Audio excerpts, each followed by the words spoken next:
Nossa, cara, nunca vi isso. Derrubaram a live a tal ponto. Olha que maluquice, eu não vou ter como. Solicita para entrar de novo, Ricardo. Perdi. Infelizmente, vídeo encerrado. Faço live há 2 anos. Solicita para entrar de novo, por favor. Cara, e é absurdo, não apareceu a possibilidade de eu salvar. Eu não sou teoria de conspiração, não. Acho que entrou de Cara, novo. entrou, mas cara, olha que loucura. Eu faço live desde o início da pandemia. É a repressão, como se dizia Não, antigamente. eu não tenho teoria conspiratória, mas eu já vi cair. Mas apareceu assim: vídeo encerrado. Quando você encerra um vídeo, ele te oferece a opção salvar. Não apareceu. Não ofereceu. Tudo que a gente falou até agora foi para o espaço. Dançou. Mas, cara, coisa estranha, é uma pena. Mas não vou recomeçar de novo, não. Vamos Vamos seguir aí. tocando. Quem viu, viu. Não viu, não Vamos viu. tocando. Mas estranho, né? Vou até falar Bem depois com a minha estranho, bem filha. estranho. Eu suspeito, assim, de sumir alguns arquivos aqui, aqueles contatos lá da família Bolsonaro com o Pegasus lá, aquele sistema israelense que consegue plugar você, né, qualquer celular em um terceiro que queira ouvir, enfim, que queira chupar o conteúdo. Eu tenho a impressão que, como é tudo muito nublado, né, Nebuloso. Você nesse sabe que uma governo. época eu andei usando, não tem nem grandes motivos para isso, mas eu resolvi fazer. Você sabe que vendem umas etiquetinhas para você tampar a lente. Porque diz que muitas vezes, mesmo que você não esteja conectado, é É, possível um hacker entrar e te filmar. Eu é. lamento só por questão de arquivo. Foi para o brejo, espero que não derrubem daqui um pouco. Mas você já falou da ditadura. Daqui para frente, eu acho que não vai incomodar É. fascista. Só mais para o final, que a gente vai falar de eleição. Aham. Girei a roda, seu quinto livro. Qual foi a motivação? E depois eu queria passar por alguns casos, não vou dar spoiler, mas assim, o que te motivou? Você ficou muito revoltado? Você achou que foi assim, um papel até para um jovem? Eu acho que um livro devia ser adotado nas faculdades como um manual Ah, de, que de bom. jornalismo. Mas Que bom, o que te porque... motivou? Então, a minha primeira ideia de fazer o livro foi uma demanda de um antigo estudante de jornalismo que virou Tá? advogado, e foi meu advogado. Ele foi da Folha, de São Paulo, e agora é advogado. E foi meu advogado em outros casos. E claro que eu já tive alguns problemas aí, não é, com justiça. Então, esse cara me falou, puta, eu estudei jornalismo e não tinha nenhum livro sobre o Roda Viva, que é um programa desde 83, né? É um programa muito antigo, um programa de entrevista legitimamente nacional, porque é um modelo totalmente brasileiro, né, de ter essa bancada Muito redonda e bacana. tal, com todo esse aspecto aí. Então, ele me fez essa recomendação, né, quando eu fui convidado. Eu falei, pô, tá ótima ideia. Né? Eu vou começar realmente a anotar, a ver como eu posso organizar isso, etc. Né? Não, Então, mas essa... essa encomenda já veio. Você não escreveu ele depois que você saiu do programa, você já ia guardando as coisas. Sim, Porque eu exatamente. fiquei impressionando da memória que você tem da entrevista de Não, fulano, a entrevista de Beltrano. Não. não, eu fui anotando e guardando arquivos, claro, que é muito mais fácil agora, né? Você ir guardando arquivos, documentando coisas para depois escrever, né? Porque desde o início eu senti que a minha permanência lá era breve, não ia ser muito longa. Porque isso aconteceu com todos os âncoras, né? Com exceção do meu antecessor, que ficou muito tempo, voltou várias vezes, mas pessoas como a Marília Gabriela passou um ano e foi embora. Sei lá, a Mônica Waldvogel, não, a Lilian Whitfield, né? Passou pouquíssimo tempo. Então, eu senti que, naquele momento de transição de governo, eu duraria pouco tempo ali. Não sabia quanto, procurava durar o máximo possível e tirar o máximo daquele momento. Bom, estamos no momento eleitoral, né? Vamos cobrir eleições. Claro. Né? É claro para a gente, jornalista, mas não para o então diretor executivo. Porque ele, enfim, ele tinha outras ideias lá para o programa. Não, mas assim, quem manda, quem decide, vai entrevista, não entrevista, troca o âncora, é o governador do estado? Qual é a Não, instância? Eu achei muito nebuloso quem é que faz assim e quem que faz assim. É bastante nebuloso, não deveria ser uma coisa da direção do jornalismo, né? Devia ser independente até do conselho. Enfim, o conselho nomeia o presidente executivo da TV e da rádio e tal, e Mas demite. tem um conselho editorial? Não, o que você tem é um conselho curador da Fundação Padre Anchieta, que é a mantenedora da TV Cultura e da Rádio Cultura e dos canais educativos e tal.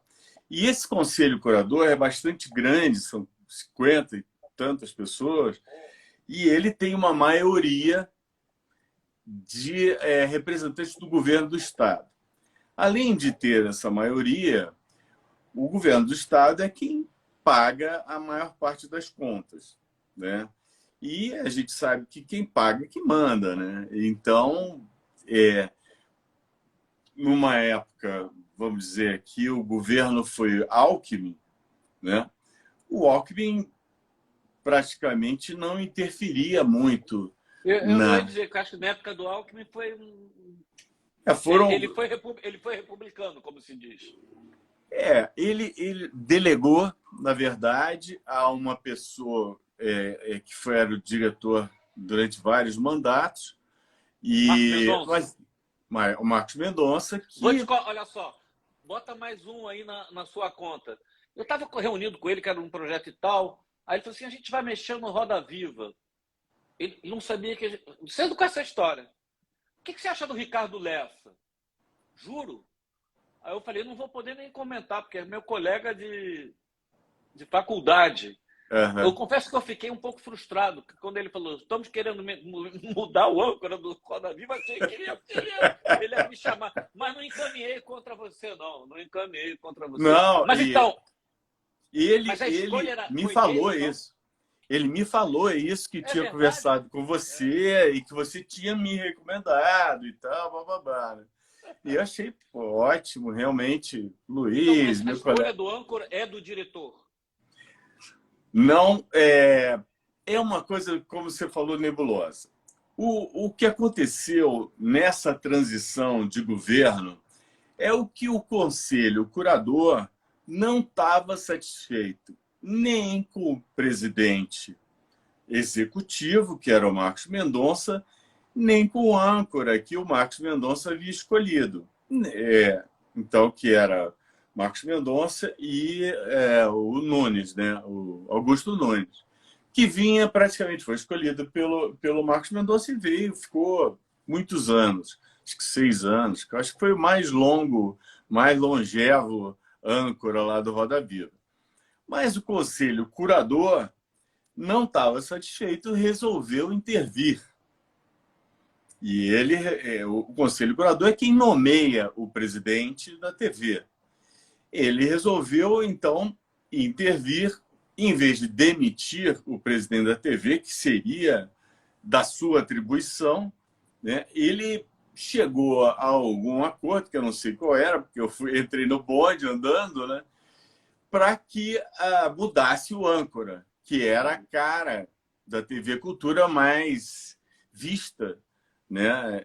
Então, enfim, o Marcos Mendonça foi pressionado e acho que, embora não concordasse muito, teve que aceitar uma escolha que foi feita pelo Conselho Curador, de âncora da Roda Viva.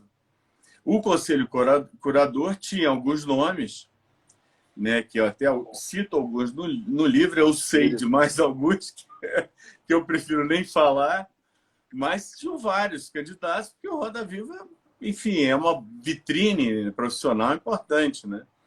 E eu mandei meu currículo, né? O Jorge da Cunha Lima, falecido recentemente, que foi presidente da TV Cultura, era um nome importante no conselho, um integrante vitalício do conselho. Ele levou o meu currículo, propôs, e o conselho não me conhecia. Inadvertidamente te escolheu. Não me conhecia. Mas cada um foi consultar suas fontes, foi ver, examinar meu currículo, blá, blá, blá, blá, e retornaram com boas referências de pessoas que eu sei que foram meus ex-chefes da Gazeta Mercantil, da Isto É, e tiveram boas referências e resolveram, então, bancar, né? Mas quando eu entrei, eu não sabia que eu estava sendo indicado sem a concordância, vamos dizer, sem a bênção, né, do presidente executivo. Eu não sabia disso, ninguém me falou. Eu sabia que eu tinha sido nomeado pelo Conselho Curador. Então, com essa um pouco a confusão que o Eugênio Butch fala muito bem no prefácio do meu livro. Era uma coisa que eu também nem conhecia as hierarquias direito na TV Cultura, mas sabia que o Conselho Curador tinha esse poder de me nomear. Não, Né? vamos combinar, né? Você vai trabalhar num jornal, você não, ninguém quando entra, isso é uma loucura. Ficar bem com o conselho, ficar bem com o outro, tem que ser, parece um partido político. Uma coisa que você fala, assim, eu imagino que tenha uma produção, mas eu não entendi, não pelo livro, até hoje eu não entendi muito bem quem escolhe os entrevistadores, porque eu vi alguns casos, você convidou, outro não foi convidou, e vou fazer uma pergunta que eu não sei se não vai, geralmente não vai muito mais paulista do que carioca. Primeiro, Sim, quem escolhe? Quem escolhe? claro. É porque fica mais barato, é para não pagar passagem de avião, é isso? É um pouco isso, né? Então, realmente, eu escolhi, em todo o meu período que eu fiquei lá, eu escolhi a maioria dos entrevistadores, sendo que um ou outro nome era negociado. Esse cara é muito radical, esse outro, sei lá, é muito petista. A ideia é que os entrevistadores fossem de diferentes opiniões. E isso eu estava totalmente de acordo, né? E eu procurava fazer uma bancada que fosse equilibrada. Nem sempre eu conseguia. E enfim, quando propunha que viesse um jornalista do Rio de Janeiro, a TV tinha que bancar tudo, como bancou várias vezes o Bernardo Melo Franco, Ascânio Seleme, o Vicente Nunes, que era de Brasília, o General Santos Cruz, que eu levei, a TV Cultura teve que bancar, hotel, etc, etc. Não, você já chegou no General, que seria uma coisa lá para frente. Que é lá no final. Essa foi, para usar uma expressão, foi a pá de cal na sua passagem, que foi troço... Foi meu último programa, e seria meu último programa do General Santos Cruz. Então, só para falar um pouco dos meus convidados, né? Eu convidei a Maria da Penha, que viria de Fortaleza, com o peso de ter uma acompanhante. Então, custaria 2 passagens, 2 diárias de hotel, etc. e tal. Mas eu achava que a Maria da Penha, e continuo achando, Claro. é um ícone brasileiro da luta feminista, da luta contra a violência, e ela, o corpo dela, ela é uma testemunha da violência contra a mulher. Ela é, sabe? Demorou 20 anos para que se reconhecesse isso. Mas ela, durante 20 anos, lutou para que fosse reconhecido um crime contra ela. Então, realmente, foi uma coisa. Tive que convidar 2 vezes. Da primeira vez acabou sendo negado o orçamento e tal. E eu insisti para que na segunda, enfim, o passar do tempo fosse convidado. Então, tinha essa coisa. A TV Cultura não é rica. E eu posso entender isso. Mas, enfim, a gente tinha sempre um ou outro convidado do Rio, de Brasília, do Ceará. Essa foi realmente uma conquista, né? Conseguir trazer 2 pessoas. Mas, como a gente já está na coisa lá do Santos Cruz, que foi minha última entrevista, foi engraçado, porque na transição do o presidente anterior, que era o Marcos Mendonça, foi substituído logo que o governo lá que acabou o mandato dele, o governo Dória já tinha suas preferências, embora o João Dória tivesse escrito no Estado de São Paulo uma grande matéria dizendo que seria o mercado que indicaria o novo presidente e tal.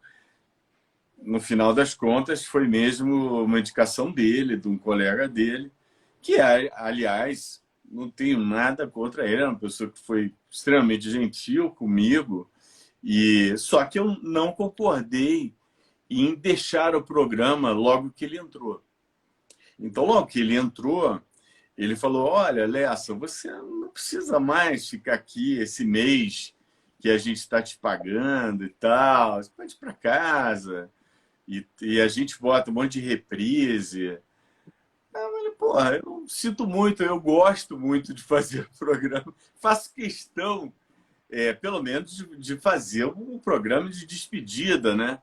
Como o Augusto Nunes fez, né? Com grande audiência na época do Sérgio Moro, que nunca tinha dado uma entrevista assim para grande público e deu para o Augusto Nunes foi para o Roda Viva e foi o último programa do Augusto Nunes com grande audiência, né? Que foi um recorde foi um dos recordistas de audiência tanto em TV aberta quanto em YouTube. Se você não tivesse insistido em trabalhar o restante do contrato e tivesse escrito esse livro, hoje teria uma denúncia. Ficou 2 meses recebendo sem trabalhar. Seria um mês, né? Seria um mês que eu ficaria sem receber. Mas logo que o Maluf assumiu, teve uma reunião comigo, faltava justamente um mês para ele, era o prazo legal para ele me avisar que eu seria demitido. E ele foi super gentil, é um cavalheiro, etc. Disse: olha, nada contra profissionalmente, mas agora, né, nova presidência, nova TV Cultura, vamos mudar a cara, etc. E tal. Beleza, pode mudar, vamos mudar o cenário, né, tirar o cenário da Daniela Thomas. Eu falei: olha, mas eu gosto de fazer o programa e enfim, tem alguns programas que eu gostaria de fazer ainda e gostaria de fazer até o meu último dia, que seria 30, acho que de julho, alguma coisa assim. E eu comecei a ver que não tinha muita paciência para que eu continuasse no ar, né? Continuasse fazendo o programa. Então, eu sugeria, durante já o período da nova presidência, algumas entrevistas que, jornalisticamente, para mim, se justificava muito. Por exemplo, a do Gustavo Bebiano, né, que tinha sido o primeiro ou o segundo a ser demitido do governo Bolsonaro e tinha me prometido a entrevista. Eu vinha fazendo já uma negociação com ele Meu Deus, vão E derrubar eu de novo? tinha... Não, voltou. Ficou sem. Não, voltou. Já achei que ia É, derrubar de novo. voltou. Voltou. Eu acho que é Não, só um aviso que aproveita para a te minha interromper, porque eu bateria acho que está baixa. é uma grande vantagem. Que você tem apresentador que é aquele cara que fica sentadinho ali, sem sacanagem, com teleprompter e tal. A sua origem de repórter, eu me virando nesses 2 anos de pandemia, é que tem fonte, né? Você tem fonte, É, então chamava. exatamente. É. A entrevista do Guilherme Boulos, eu liguei para ele pessoalmente para convidá-lo, da Marina Silva. Isso não passou nem pela produção, ou a produção me ajudou, é claro, mas foi uma decisão minha, né?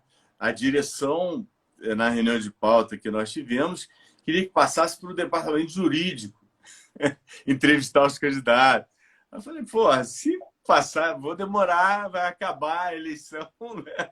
E o departamento jurídico não falou nada. Então, eu É, resolvi ir já botando um pouco para convidando. frente, essa legislação que diz que a televisão é obrigada a botar não sei quantos, 5 candidatos, aí entra o padre e tal, não sei. Nos É Estados um Unidos, absurdo. o cara convida quem quiser, vai quem quiser. Se você ficar puto com a emissora, para de assistir. Senão acontece Desliga, né? desliga, não vê. Entendeu? Se você quiser entrevistar o quinto colocado e o 20º, é problema da emissora. Essa coisa É, do partido, já estou me metendo aqui, essa coisa da horário eleitoral gratuito, já é um cartório. Os já partidos viram ficam lá para cartório, vender porque folião, enfim. você Mas você tem que estava falando botar do um jurídico, Padre é uma Kelman lá complicação. da Aí o vida. que acontece? Sabe como é que funciona? Você vivenciou isso em televisão também. Você tem o quinto candidato. Aí você negocia. Você topa não entrar no debate em troca de 1 hora de entrevista? Você no debate vai ter no máximo 6 minutos e tal. Se o cara diz não, você sabe que ele não é candidato. Ele está lá enfiado para fazer o serviço dele. É Não, uma você coisa. tem um candidato tipo Emael, que queria processar a TV Cultura para fazer o Roda Viva. Ele mandava cartas indignadas, eu sou candidato, eu tenho direito. E o cara que tem 0,1% dos votos, não faz sentido. Então, nosso critério era convidar os 8 mais bem avaliados na Já é pesquisa. muito. Já é E muito. já... Não, mas como a gente tinha um tempo até É. julho, a gente preencheria a grade, né, do Roda E não Viva com era esses... debate, não era debate, era individualmente. Aí é bom É, entrevistar mesmo, acho bacana. Retiro. O Ricardo, eu não vou ficar passando por todas as entrevistas, senão a pessoa não vai ler o livro. Espero que você esteja aí para depois mostrar o livro. não tenho aqui Como na não? mão. Já separa ele aí. Vai parecer invertido, mas aí a gente gira a roda. Mas tem uma específica, porque eu te confesso que em televisão eu fazia isso com mais calma, aqui com live, até porque eu sou deficiente auditivo, às vezes eu não ouço. O episódio da mania da Manuela Dávila, que você foi acusado de sabotar, Machismo. interromper. Conta aí. Não, acho que foi um episódio de campanha eleitoral dela, né? Ela foi preparada, né, para fazer um trampolim. E eu realmente, como o meu objetivo era expor as ideias, né, dos candidatos, eu realmente não estava preparado para eu ser atacado, né, por um candidato. Né? Então, eu achei que eu estava fazendo... Era uma luta interna, era uma coisa que eu estava... Enfim, que era um espaço que estávamos abrindo na TV Cultura que seria saudado, né, pelos candidatos, como foi pelo Boulos, como foi pela Marina e outros. Né? Agora, a Manuela, ela sempre foi muito versada aí na internet, né? Sempre foi atuante na internet. Ela foi criar um caso, né? Então, em seguida do programa, já subiu ao ar essa acusação de que eu teria, e o programa teria interrompido a Manuela 40 e tantos vezes, botava o número, né? 46 vezes. Aí depois a Folha de São Paulo chegou outro número, foram 10 vezes. Olha, não foi nenhuma vez. Não foi, foi 0 vezes. Ela não foi interrompida porque nenhum candidato era interrompido.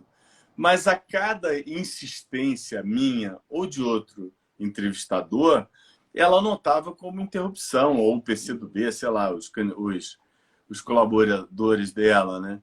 Então foram tantas interrupções, foram tantas insistências, né? E ela começou a demonizar nas redes sociais o entrevistador que era ligado ao Bolsonaro, né? Que era o Felipe Dávila. Depois foi eleito deputado. A pergunta dele era muito simples: a senhora é a favor ou contra a castração química? Química. Que é um processo que outros países adotam, enfim, de castração química aos estupradores, né? Ela podia responder sim ou não, né? Não, eu sou contra por causa disso, disso, disso. Mas ela não fazia isso, né? Orientada, etc. e tal, que a gente via que tinha um coach que ia falar com ela, orientada para ela insistir, né? Começar a falar do cara, que o cara é do partido Bolsonaro, que era a favor do incêndio, do estupro, porque ele fez isso com a Maria do Rosário, etc. e tal, né?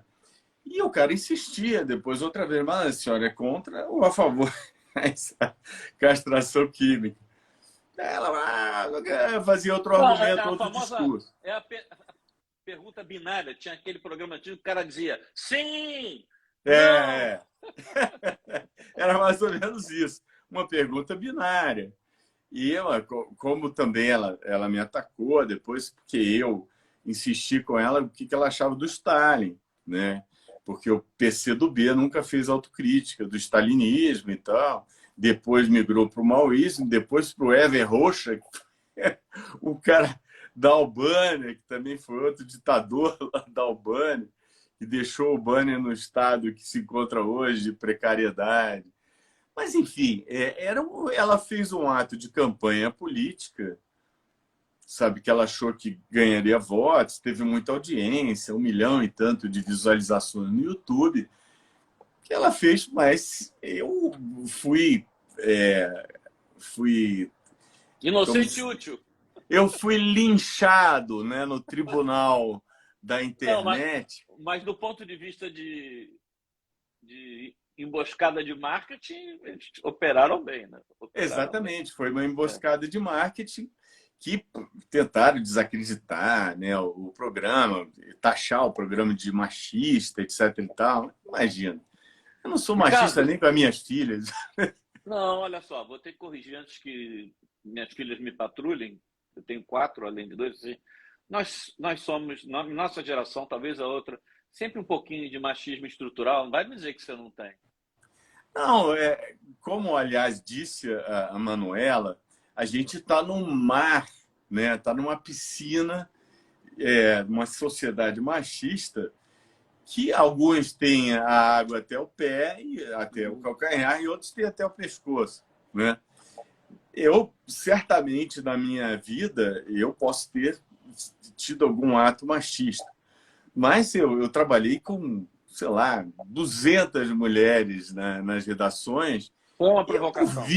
Eu duvido que alguma delas, alguma vez, levante que eu fui machista de alguma maneira. Não fui, sabe? Tenho certeza disso. Como as minhas filhas jamais podem, algum dia, levantar. E, aliás, foi como eu as convenci, né, que não tinha tido nenhum ato de machismo, que era na verdade, uma campanha política, né, da candidata. E eu perguntei para elas, Luísa e Joana, alguma vez eu fui machista com vocês? Elas pensaram assim que, né, elas também são vítimas da internet, né, da bolha da internet. Elas pensaram, bom, na minha vida, não. Então, sabe, na educação delas, não. Né? Então, o que vale? O que vocês viveram ou o que vocês ouviram na internet? Né? Ricardo, a gente foi atrapalhado, porque a gente caiu, eu voltei, já está em tempo. E eu quero falar sobre a eleição. Eu tenho uma última sobre o Roda Viva, e aí a gente vai para a eleição, mas depois você fala sobre o livro depois.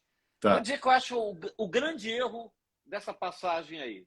A química Joana d'Arc, que se verificou depois que o currículo dela, eu estava, não por ela, foi o prêmio Faz a Diferença, foi uma emoção, as pessoas batiam palma, aí Sim, descobriram depois que o currículo dela era fake total fake. e tal, não sei o quê. Vocês tomaram a decisão de não levar o programa ao ar. O Sim. correto não teria ter levado o programa ao ar e antes ou depois dizer, olha, tá. Porque acho que foi uma censura, não foi, não? Olha, eu acho que não. O programa tinha sido uma invenção da direção lá executiva, que o governo do estado estava achando muito bacana de poder exibir uma negra que era assim um gênio, que tinha entrado aos, sei lá, 16, 14 anos que ela falava, acho, na Unicamp e tinha ido para Harvard. Então o governo estava assim, puta, ela era professora de uma escola técnica estadual. Então o governo queria expor mais uma vez o caso dela, né? Como foi uma coisa decidida assim de supetão, um programa gravado no meio da semana, a gente, ótimo, vamos fazer aqui uma bancada, né? E gravamos o programa, mas se a gente achar que era uma inconsistência, a gente não levaria ao ar. Ah, Né? entendi. E o que aconteceu foi que na minha primeira pergunta foi, Joana d'Arc, você de fato entrou na faculdade aos 14 anos? E ela sim, ela manteve. Né? Aí a segunda pergunta, você recebeu um número, sei lá, X de prêmios, eram 50 prêmios? É um Ela, negócio. não, foi só 50, foram cento e tantos. Aí eu vi que o currículo não batia. Então, Você devia ter dito, você me desculpe, estou entrevistando a pessoa errada. não, mas eu nem sabia. Eu nem sabia. Mas me soou falso, né? E foi muito fácil. No dia seguinte, eu ligar para o reitor da Unicamp, que era membro do Conselho Curador da TV Cultura.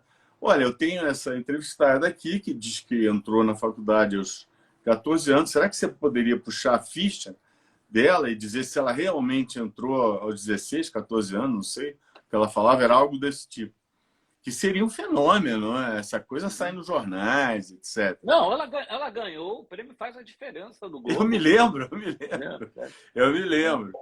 E, enfim, a partir daí, inclusive, ela ganhou, fez várias conferências e tal. E o cara da Unicamp falou, não, tá aqui a ficha dela, ela entrou 18, 19 anos e tal. É um currículo bacana, mas não é 14 anos, não é 16 anos. Quantidade de prêmio não é essa. A Universidade de Harvard também não existe. Então, a gente viu que era tanta inconsistência que não valia a pena botar no ar. Era botar no ar o programa da pessoa mentirosa, né? Que a gente teria que botar várias tarjas, Não sabe, entendi. de Entendi. checagem.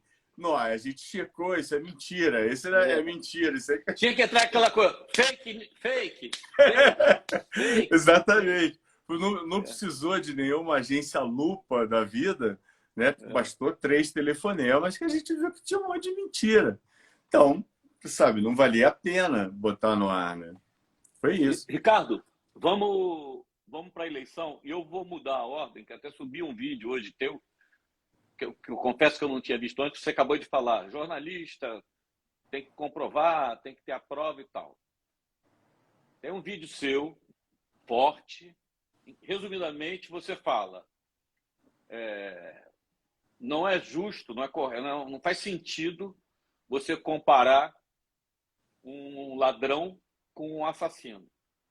Ladrão, na lei do Islã, você corta a mão, assassino, você corta a cabeça, na lei, no Código Penal brasileiro, um é 4 anos, outro é não sei o quê, mas objetivamente, você está dizendo que tem um candidato que é assassino e tem um candidato que é ladrão. Eu imagino. Não? Não. Eu estou falando com as pessoas que fazem essa confusão.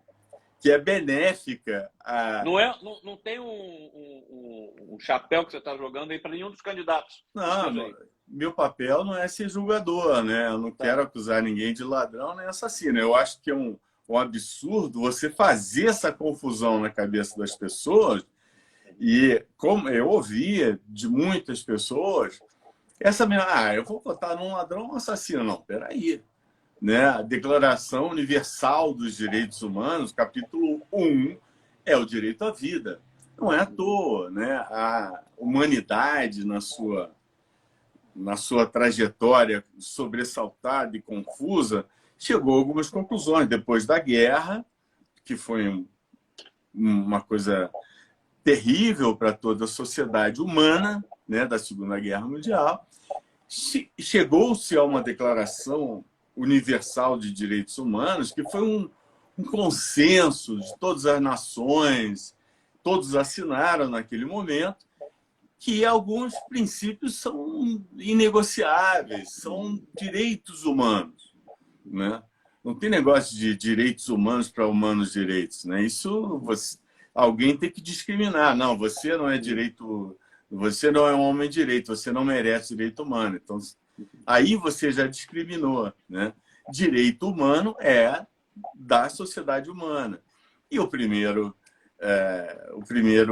item, o primeiro capítulo é o direito à vida, né? Então, esse é um princípio da humanidade, né? Não matar, tá lá em todas as religiões. Nós, enquanto humanidade, chegamos a esse, né? Que a vida é o dom mais precioso do ser humano, né? A gente tem alguns exemplos que quando o ser humano é degradado ao mais baixo nível, por causa dos campos de concentração, que é relatado, né, pelo Primo Levi, né, no seu livro clássico, ele fala, bom, as pessoas roubavam, sabe? Tinham que dormir agarrado aos seus pertences, mesmo porque um companheiro podia precisar ali de uma coisa para comer, de um casaco. Então, as pessoas dormiam agarradas nos seus pertences. Mas matar era coisa dos nazistas, né? Os nazistas matavam, né? As pessoas que estavam no campo de concentração estavam lutando pela vida, pela sobrevivência, né? Então, no Vale Tudo, na maior degradação humana que a gente conhece, né? O roubo, né? O roubo, você rouba um objeto, né? Quando você mata, você acaba com a vida de uma pessoa. Isso é uma coisa inominável, inaceitável, né? Então, um sujeito em todas as religiões, o principal dom das pessoas é a vida, não Não, é? obviamente que eu concordo totalmente com o que você está falando. Eu só achei que a gente chegou nesse nível de bipolarização, você estava jogando uma carapuça. Então, não foi Não. nesse sentido. E Mas eu eu tenho. queria argumentar com gente que confunde as duas Já coisas. entendi, já De entendi. propósito. Saiu de banda, saiu de banda. Agora, de qualquer maneira. Eu ouvi muito isso. Não, eu sei, ouvia também. muito, Não, mas assim, eu tenho um amigo que reagiu com veemência e tal, ele estava aí, não sei se ele foi embora, o Thiago Rodrigues, que ele falou, também sem citar nomes. Sim, sim. Mas ladrão de dinheiro público, indiretamente, é um assassino, porque ele está tirando dinheiro da saúde e tal. É um exagero isso? O ladrão de dinheiro público está na categoria assassino? Olha, eu acho que não, né? Você, como ser humano, você não reage igualmente contra um batedor de carteira e um cara que dá um tiro na cara de outra pessoa. Você, como ser humano, você não tem a mesma reação, né? Você tem... É extremamente condenável, eu concordo plenamente que é muito condenável roubar o erário público. Sem dúvida, você no final da corrente você está tirando pão da boca das pessoas, leitos, remédios, leitos hospitalares, etc. E tal. É muito condenável. O problema é você não botar no mesmo nível. que eu tenho a impressão que é a confusão de conceitos e a confusão do que é fato, de que não é fato, é própria do momento que a gente está vivendo, em que a gente está passando, né, por uma virtualização, né, das coisas concretas, objetivas, palpáveis, né? Tudo que é objeto tá sendo disponibilizado virtualmente e tal. Então, a época que nós conhecemos e começamos a viver era uma época de industrialização, né? Tinham máquinas. Isso era o mais importante, ter máquinas, empregar gente nas máquinas. É a minha geração, a tua geração, é a geração do próprio Lula, né? Que trabalhava como torneiro mecânico, etc. e tal. Hoje em dia, tudo está sendo virtualizado, né? Embora a gente também não possa absolutizar isso, porque muitos elementos materiais continuam sendo muito demandados, né? Na sociedade, né? Agrícolas, minerais, etc. e tal. Isso não pode também se desmerecer isso, né? Que algo importante, né? Para a vida da sociedade, mas a gente está vivendo um momento de virtualização de tudo. Então, é também um momento em que se tenta dizer que as coisas, né, o real, não, eu tenho uma verdade alternativa, eu tenho o fato, não é esse, como na posse do Trump, que a fotografia mostrava muito menos gente do que na posse do Obama, e os assessores do Trump queriam mostrar uma verdade alternativa. Não existe verdade alternativa, né? Existe mentira e verdade. Não dá para a gente começar a ignorar que existem fatos, né? Existem números, existem estudos, existe a ciência, existe a pesquisa, coisas palpáveis, né? Por mais que você se ignore, né, ou queira se ignorar os fatos e a realidade, o dia vai acabar, no dia seguinte vai nascer o sol, a Terra está aí, vai continuar rodando sem a gente ou com a gente. Para quem acha que ela é redonda, né? Para quem acha que ela é redonda. Mas esse pessoal da Terra plana ainda não disse onde é que é a borda para o pessoal se jogar, né? Ainda não disseram isso. Estou fora de veículo, mas sou muito atento a isso. A gente continua viciado em notícias, não, né? Mas a formação nossa é essa. Eu ando um pouco irritado, que eu acho que, em nome da imparcialidade, fica um certo radicalismo, e eu vou dizer por quê, de mostrar que é imparcial ou que está atento. Eu acho que isso até levou os institutos de pesquisa a ignorarem aquela regra clássica da eleição do Clinton, é economia estúpida. Então, você pegar o noticiário dos últimos poucos meses, vem assim, inflação, pela primeira vez, um dígito em 12, mas retomada do emprego, mas Brasil tem o maior crescimento do PIB acima da China, mas aprovado o Auxílio Brasil, R$800, meio salário mínimo. Mas você não acha que acabou prevalecendo, não definitivamente, mas pelo menos a economia? Estúpido. Eu acho que a economia as pessoas sentem na carne, né? O eleitor, no caso, ou o leitor, ele vai acreditar muito mais na geladeira dele ou no prato de comida do que numa retórica qualquer, né? Por mais que as redes sociais ou os jornais, né, encham páginas ou ondas digitais dessa história, o sujeito que vive a economia, vive o desemprego,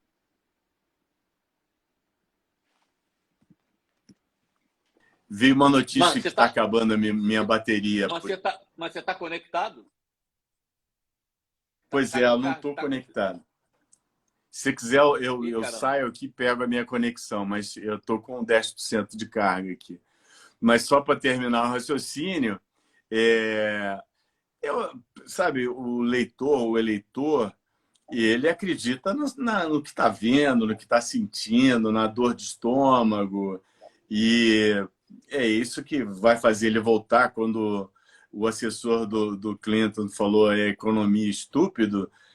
Claro, se o cara está numa inflação horrorosa e está sem salário, é isso que vale para ele fazer um voto de protesto ou mudar a vida dele, né?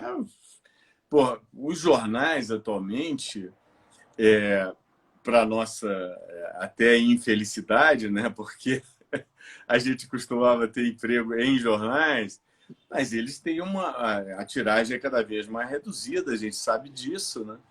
E cada vez mais as pessoas buscam se informar na internet, nos canais sociais e tal, e ficam à mercê de notícias sem origem, né? Uhum. As notícias que eles não sabem de onde vem, mas falou tal coisa, aí a pessoa mais desinformada pode entrar ou não, mas o que se Não, aconselha é que elas procurem a eu origem. critiquei, mas a grande curadoria da verdade nesse período de fake news foi a mídia tradicional, foi a grande Exato, imprensa, né? e a gente sabe também por números das próprias mídias sociais é que a notícia das, das mídias tradicionais é a que reverbera mais das mídias Uhum, sociais. uhum, uhum, É uhum. o que a pessoa vê nos jornais, que ouve na TV tradicional, que aquilo vira comentário das nuvens e tal, e vai acabar informando até quem não assistiu um programa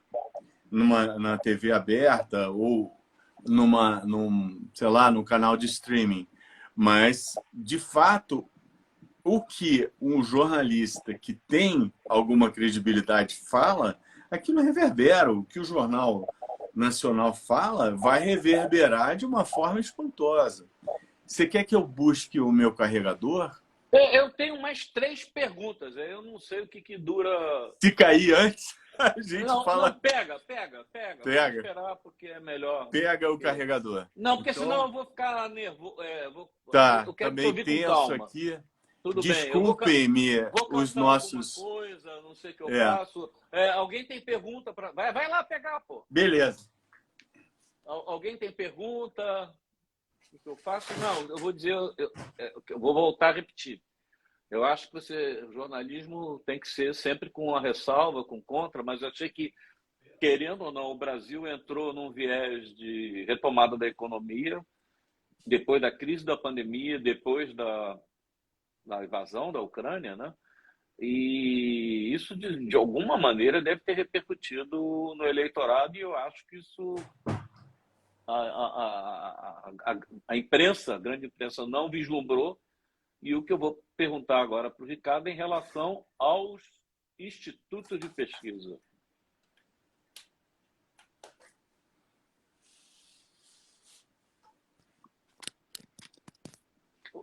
Ricardo, você é um fiasco em mídia social, sabia? Total. Pô, o seu Instagram não tem quase nenhum seguidor, você não sabe como é que entra em live. Nossa, mãe do céu, faz vídeo de mais de 1 minuto. Eu sou um Eu, dinossauro que me adaptei. Você, caramba, pede para suas filhas. eu tô tentando me adaptar, mas como você sabe, a minha escola foi lead, sub-lead, quantas linhas, quantos toques, né? E aliás, o que eu continuo fazendo no Valor, né? É toda semana produzindo 1 metro de matéria. Tem aqui, sei lá, 6.086 toques. É a formação, né, da gente, é a era do Gutenberg, que está sendo também, né, virtualizado, né? Está Eu passando por sempre tenho essa. sentimento. Você, como autor, isso eu vou te dar essa dica, porque, aliás, o teu livro, o João Baldo, que tem Viva o Povo Brasileiro, que é um catatal, um tijolo, ele falava: livro que é livro é aquele que fica em pé. Seu livro não. Você sabe que para ficar em pé, aí depois eu calculei, são 450 mil caracteres.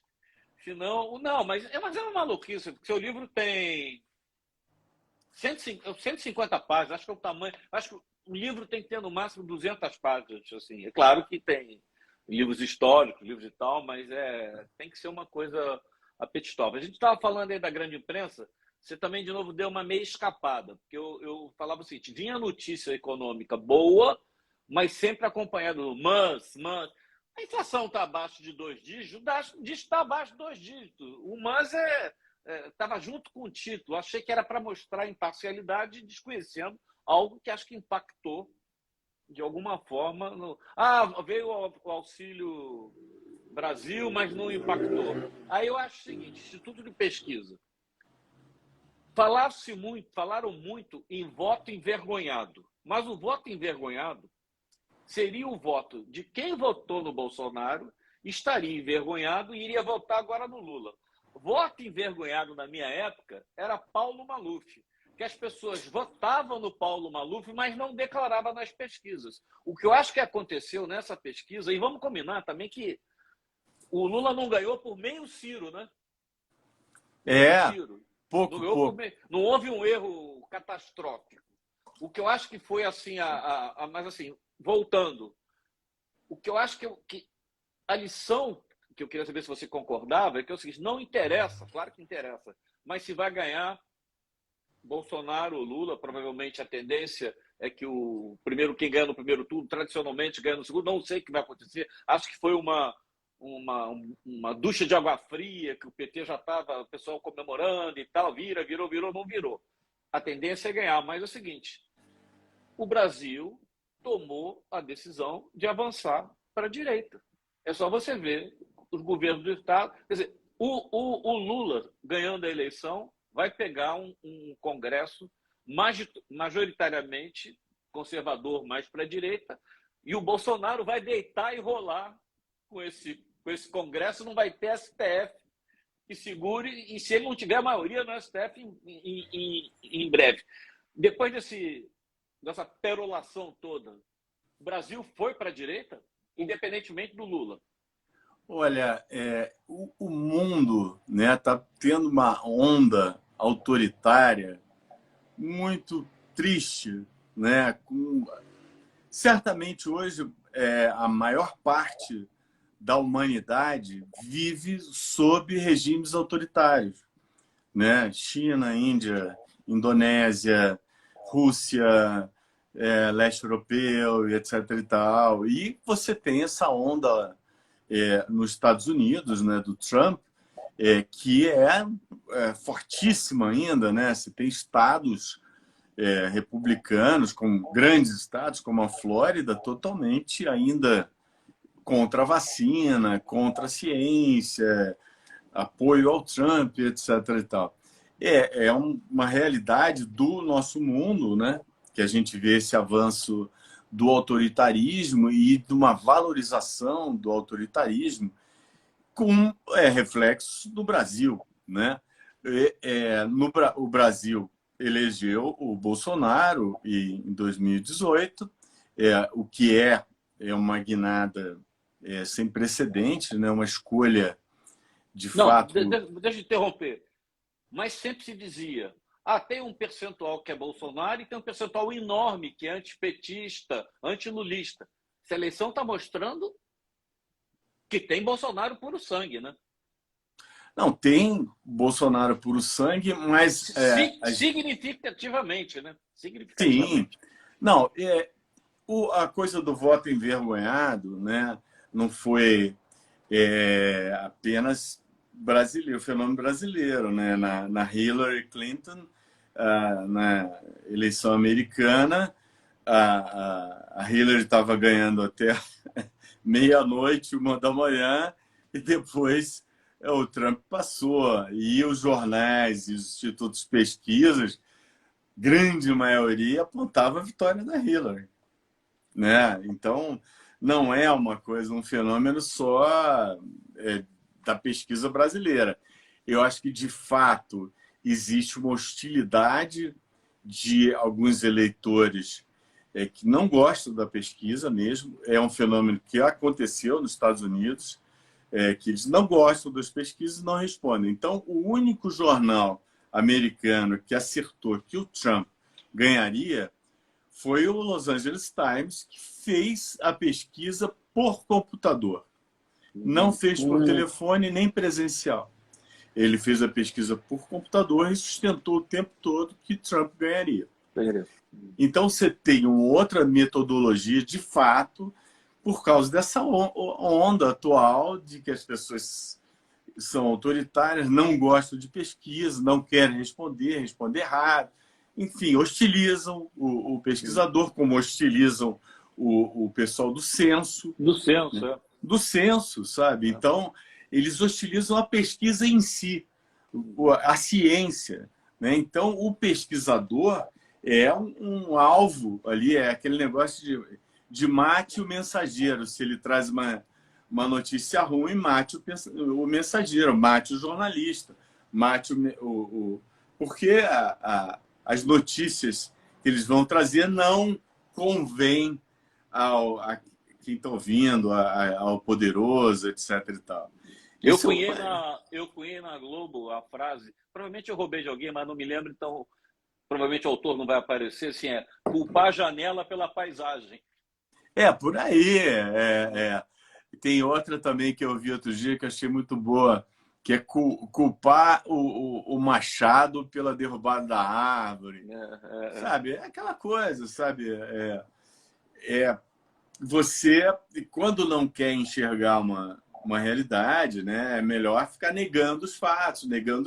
Você prefere ficar enxergando uma coisa que você imagina, né, imagina na cabeça do bolsonarista ou de um eleitor que faça a sua própria imagem de país que ele quer ou que ele imagina que seja.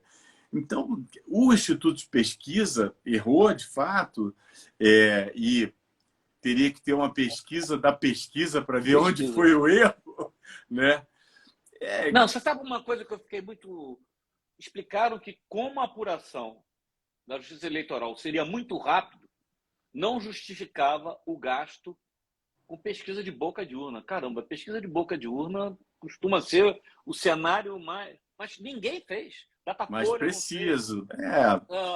O IPEC... Vai vir teoria conspiratória em cima disso.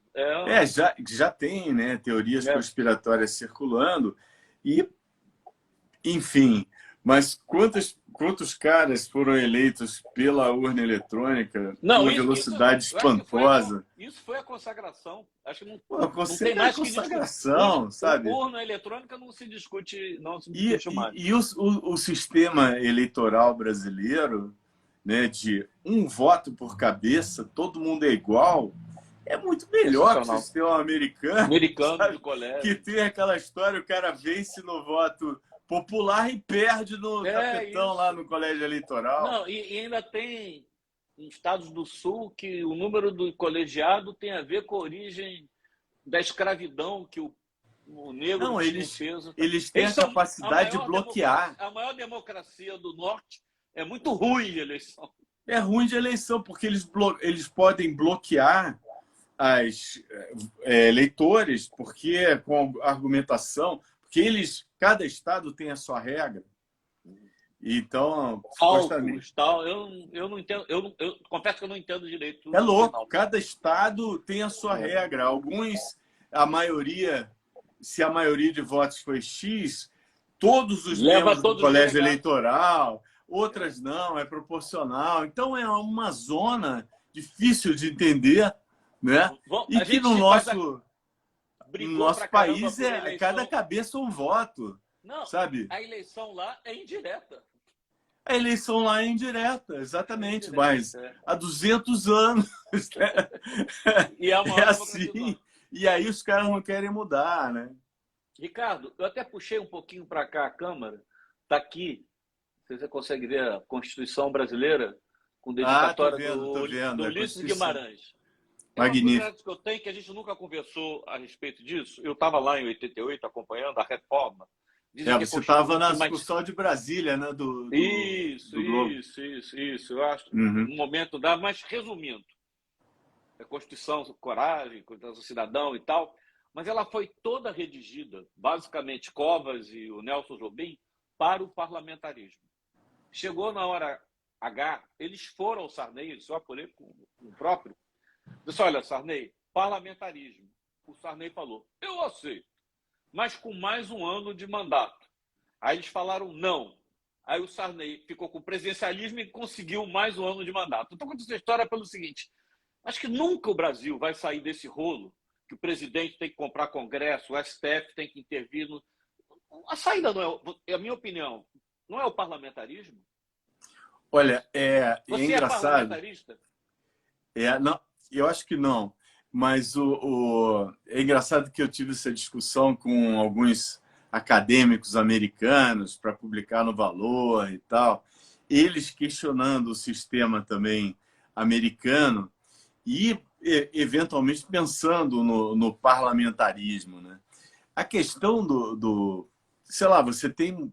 Cada país né, um troço. Então, na França, o presidencialismo é de uma maneira, na Inglaterra é de outra maneira, o parlamentarismo praticamente foi inventado lá, mas inventado todo com os lords também, tinha um voto especial, aquela coisa toda.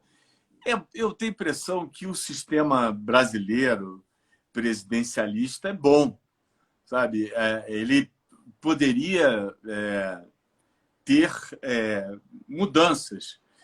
Eu acho que uma das mudanças seria revogar o pacote de Abril, que foi uma medida da ditadura militar, né, de 73, acho 75, do Geisel, que foi que criou esse peso diferente, né? Um voto de São Paulo para o parlamento vale muito menos do que o voto do cearense ou do voto de Roraima, né?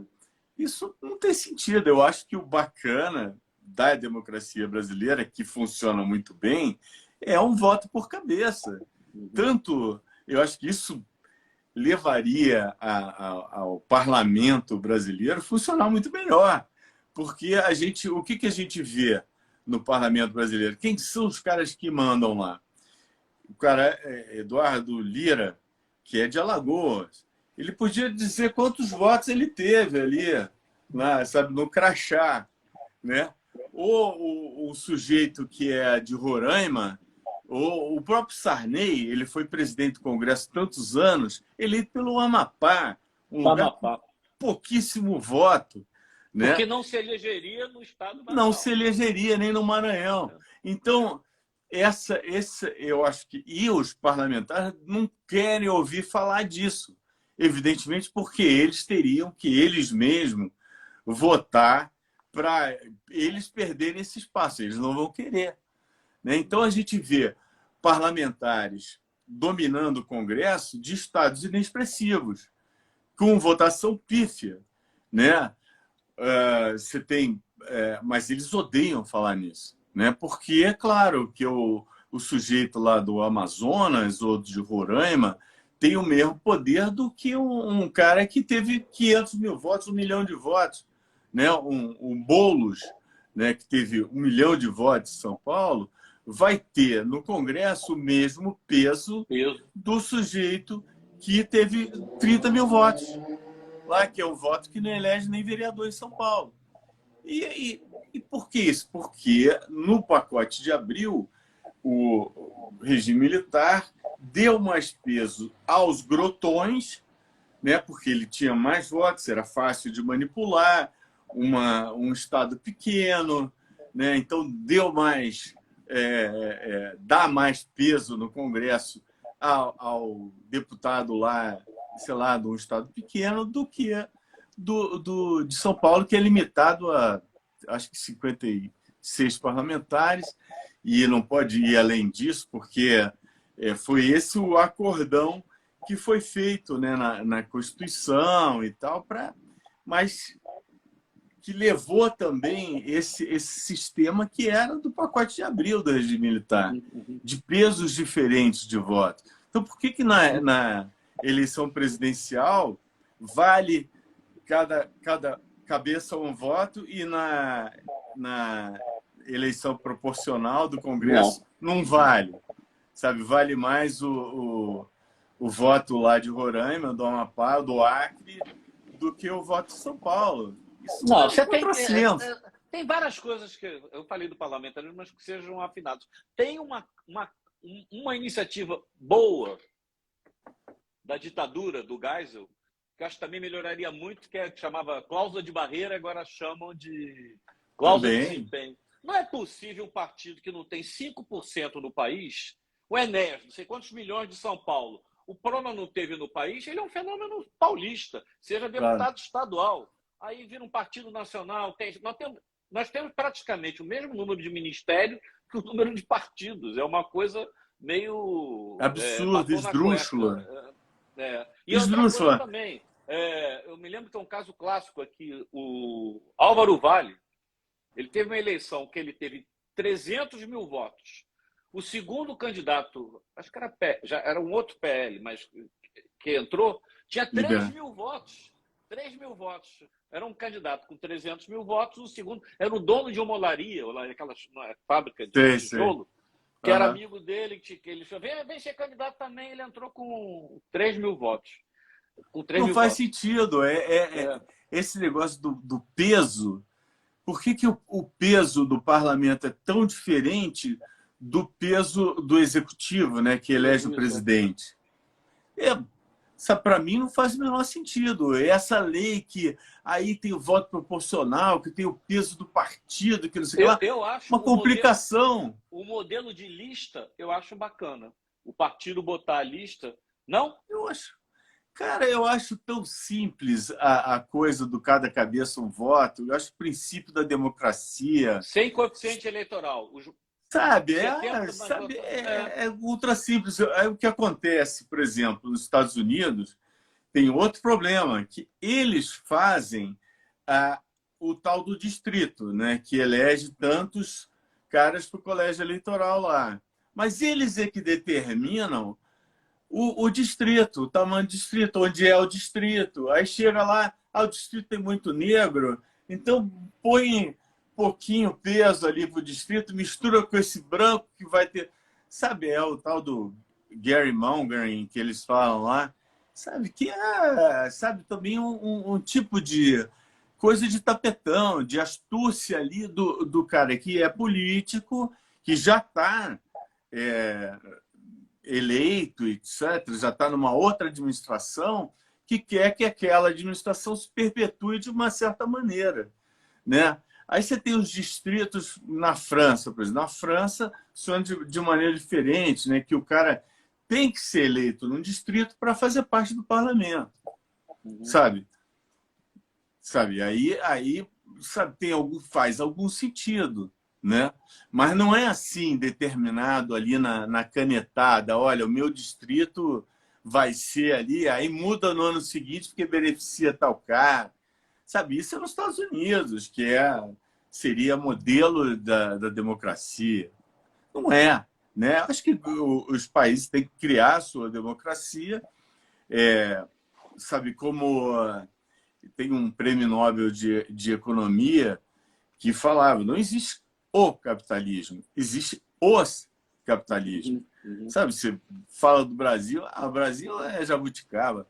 Porra, aí a Economist diz que a Austrália é ornitorrinco, sabe? Então os Estados Unidos é blueberry, sabe? Porra, mas vamos concluir.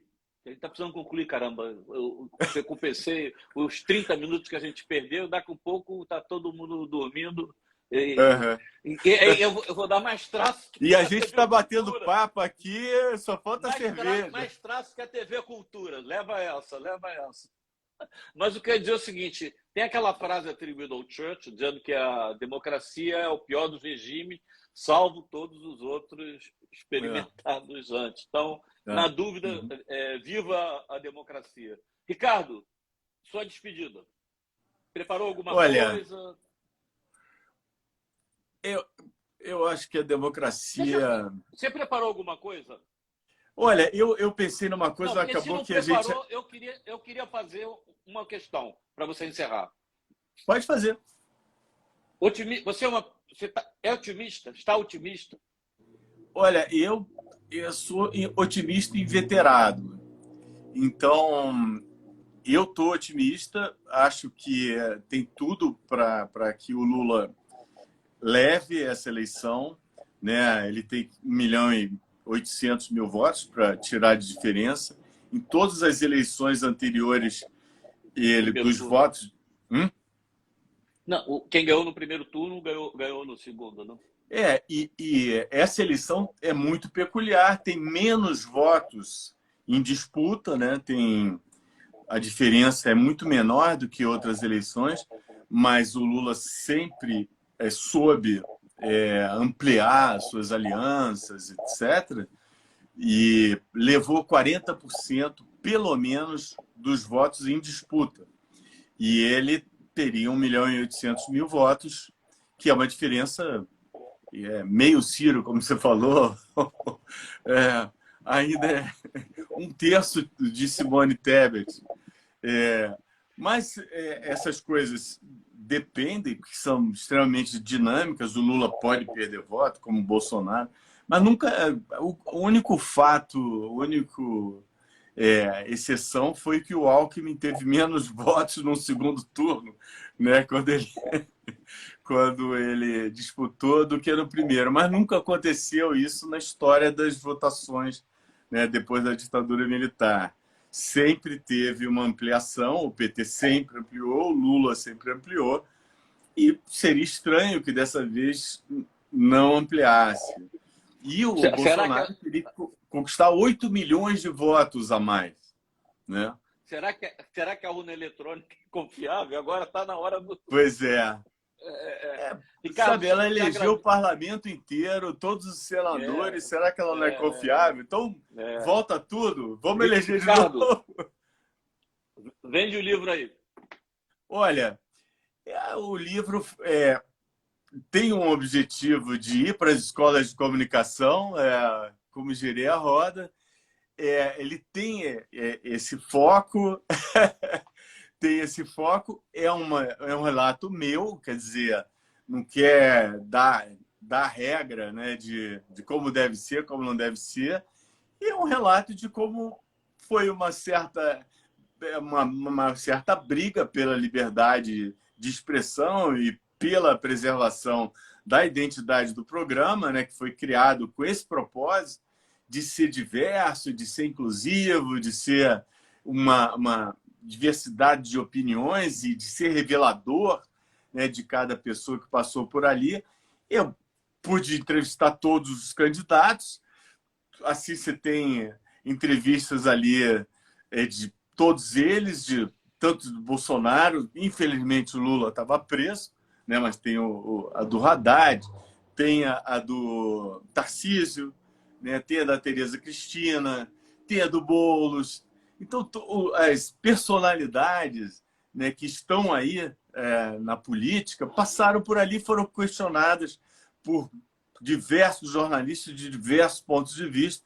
E foi uma experiência muito boa para mim, prazerosa como jornalista, poder entrevistar livremente quem eu quisesse e ouvir de ótimos jornalistas que estavam na bancada perguntas que eu não faria, que eles fizeram, mas que tiveram a ideia de fazer e questionaram de maneira livre, né? Tanto Bolsonaro, quanto Marina, quanto Boulos, quanto Manuela. E, de fato, foi muito prazeroso ter essa experiência, né? E, enfim, a briga nossa de liberdade e de informação é constante, né? A gente quer ampliar esse espaço sempre e tem que realmente, às vezes, nos impor, né, como jornalistas, para ter sei lá, nossas matérias, nossas reportagens impressas ou no ar, né? Você sabe que é uma coisa ali você, como diretor, também tinha que enfrentar ali oposições e negociações. É a nossa vida, né? A nossa vida é essa, né? De negociar constantemente, tentar ampliar, tentar se fazer ouvir, né? A nossa versão, as nossas coberturas. O que é a vida que a gente escolheu, né? Profissional, que a gente está junto desde a faculdade, né? Buscando esses espaços, né? Acho Então, que você cita no livro O Bêbado Equilibrista, né? A gente vive... Cita, não cita? Que a gente vive sempre sempre na corda bamba. É isso, a gente está sempre se equilibrando ali na diversas... a gente, num debate, né, a gente está ouvindo as pessoas e por mais que a gente vá com as nossas opiniões, surgem opiniões diferentes ali, né?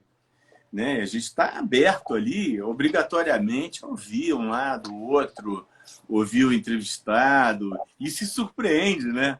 Porque você faz uma pergunta, como eu fiz ao presidente da Embraer, ex-presidente da Embraer, o Osíris. Osíris, né, Silva, já estava com seus 80 e tantos anos, e eu sempre terminava perguntando algumas coisas também, uma frase e tal, que eu acho uma maneira legal, né, de terminar.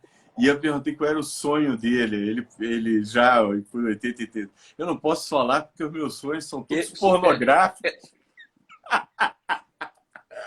Maravilha. Sabe, o humor, né, das pessoas, né, é magnífico. Aí você, sei lá, chega para perguntar para o Ricardo Salles, bom, no finalzinho, né? Bom, e o que você acha do Chico Mendes? Afinal, você vai ser o ministro do Meio Ambiente. Ele fala, pô, não conheço Chico Mendes, acho que ele não tem a menor relevância. É surpreendente para a gente ouvir uma coisa dessa, né? Eu não esperaria nunca, né? Eu estava pensando aqui agora, que eu não pensei...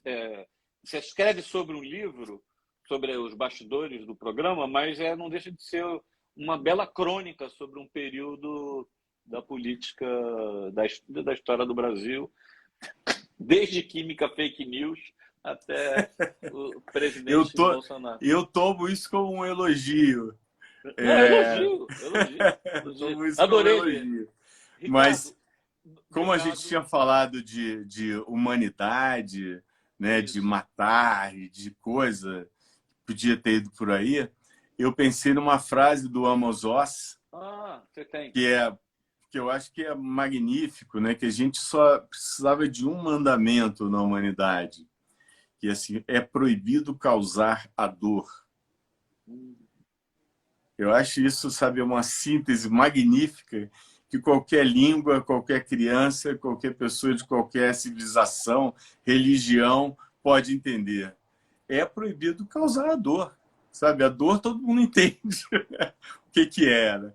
E acho que essa frase dele é magnífica, do Amos Oz.